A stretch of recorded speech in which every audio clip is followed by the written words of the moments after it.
Bonjour, bienvenue à tous. Nous sommes toujours à Grenoble en direct du FPU, le Forum des projets urbains. Notre invité, c'est Daniel Schoen. Bonjour Daniel. Vous êtes architecte associé chez A Group, mais surtout vous intervenez aujourd'hui en tant que coprésident de Ville et Aménagement Durable, une association. Est-ce que vous pouvez nous la présenter pour démarrer ? Oui, bonjour. Donc, Ville et Aménagement Durable, c'est une association d'entreprises, des professionnels, 450 entreprises professionnelles sur l'ensemble de la région Auvergne-Rhône-Alpes. Oui. Donc une association de 1901, mais qui aujourd'hui est devenue un centre de ressources régionales dans lequel les professionnels se rencontrent, les contributions de retour d'expérience sont partagées, des groupes de travail sur toutes les thématiques, que ce soit le bâtiment durable, toutes les solutions techniques, mais aussi toutes les questions de stratégie urbaine, de régénération de territoire, de dynamique urbaine, etc. D'accord. Vous intégrez également les décideurs politiques, les acteurs locaux ?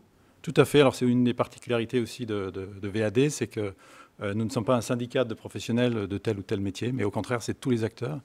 Et aujourd'hui, donc depuis 20 ans que l'association existe, on a les maîtres d'œuvre mobilisés, les entreprises mobilisées, les maîtres d'ouvrage mobilisés. Aujourd'hui, on s'aperçoit que c'est vraiment toute la chaîne des intervenants qui doivent être présents. Oui. Donc, effectivement, beaucoup de collectivités sont adhérentes, des maîtres d'ouvrage, des gestionnaires, des bailleurs sociaux, etc. D'accord, c'est important parce qu'on dit souvent dans le secteur de la construction, on est en silo. Je travaille est un peu dans son couloir de nage. Là, l'idée de VAD, Ville et Aménagement Durable, c'est donc de mettre tout le monde ensemble. Et ce, depuis 20 ans. Alors, on imagine qu'en 20 ans, il y a eu beaucoup de transformations. Voilà, notamment zéro artificialisation nette, des normes qui se sont durcies. Quelle est l'évolution que vous constatez aujourd'hui ? Est-ce que ça va dans le bon sens, notamment vis-à-vis de la transformation et de ce réchauffement climatique auquel on doit absolument s'adapter?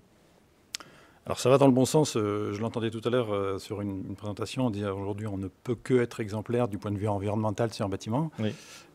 Mais on constate quand même que le champ de ce qui est de la prise en compte de ces problématiques s'élargit au fur et à mesure que le temps passe et de manière très très forte.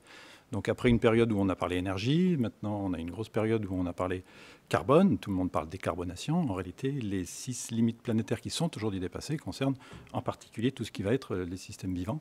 Oui, la biodiversité, le vivant. Biodiversité, les vivants et toutes les ressources qui ne sont pas forcément celles seulement du carbone. Oui. Donc la difficulté. C'est-à-dire que vous dites qu'aujourd'hui, le carbone prend un peu le pas sur les autres enjeux et finalement, par exemple, sur le vivant, on n'y prête pas assez attention ? Tout à fait. C'est très clair. Aujourd'hui, les politiques de décarbonation, c'est le mot que tout le monde a à la bouche, à très juste titre, hein, c'est fondamental. Mais en fait, toutes les autres préoccupations sont du coup un petit peu laissées de côté et on se dit, je suis très actif et ça demande des efforts. C'est là que le bas blesse, c'est que les efforts qui sont mis en œuvre pour décarboner, qui sont fondamentaux, en réalité, du coup, masquent d'autres démarches qui devraient être engagées. D'accord. Et la démarche notamment, alors on est aujourd'hui au Forum des projets urbains à Grenoble. La métropole de Grenoble est une ville vraiment où la ville est toute proche d'un environnement urbain, mais naturel, forestier, etc. Et donc la façon dont les projets urbains vont pouvoir s'encastrer dans les techniques de fonctionnement du vivant est vraiment fondamentale. Daniel Schoen, est-ce qu'il y a justement un exemple qu'on pourrait dire, une réalisation concrète qui a été mise en avant ou poussée par justement l'association Ville et Aménagement Durable ?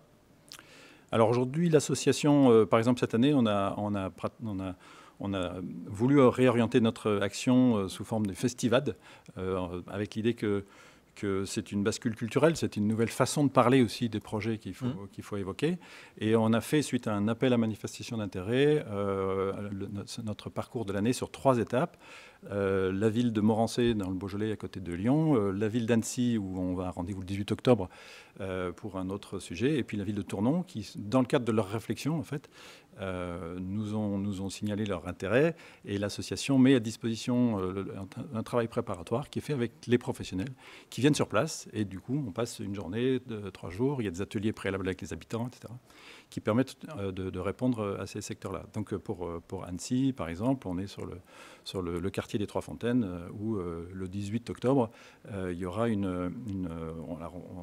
sous forme d'un théâtre, c'est-à-dire qu'avec un collectif de théâtre, où on va pouvoir faire une représentation avec des habitants du vivant du quartier qu'on a appelé le Parlement du vivant, où l'ensemble des acteurs du territoire sont présents, s'expriment, de façon à pouvoir faire cette espèce de jeu de rôle où chacun pourra exprimer en disant quels sont vraiment mes besoins pour vivre dans ce quartier. Et ben voilà, à voir, donc ce sera le 18 octobre prochain. Une dernière question, ça concerne justement cette journée, là au FPU, le Forum des projets urbains à Grenoble. Pour vous, quel intérêt de cette manifestation? C'est important d'y participer? Oui, bien sûr, c'est important. Quand une collectivité essaye de mettre autour de la table l'ensemble des projets, on voit les démarches qui sont présentées, qui sont engagées. C'est un peu comme une réunion de famille où on se retrouve autour de la table et que finalement on prend conscience de la situation dans laquelle on est. Chacun essaye de travailler de son côté, fait des efforts, etc. Mais prendre conscience de la situation réelle dans laquelle on est et de l'urgence de se mettre en marche ensemble, c'est très important. Échange d'idées, et puis aussi ça donne aussi des fois des pistes de réflexion. On se sent des fois un peu isolé. Là, de voir des pairs qui sont soumis aux mêmes contraintes, finalement, ça peut aussi donner des idées ou des idées de projet. Oui, tout à fait. Et dans mon activité professionnelle, cette fois-ci, en tant qu'architecte urbaniste à Groupe, c'est quelque chose qu'on essaye de faire tous les jours, d'arriver à mettre autour de la table suffisamment de personnes. Et donc c'est aussi la difficulté dans les gros projets. Oui. Mais de plus en plus, avec des petits projets, on arrive à mettre les 8-9 personnes, un élu, les techniciens, les contraintes, les riverains, les porteurs de projets, les financeurs aussi, les assureurs. Enfin, tout le monde doit rentrer dans le dispositif.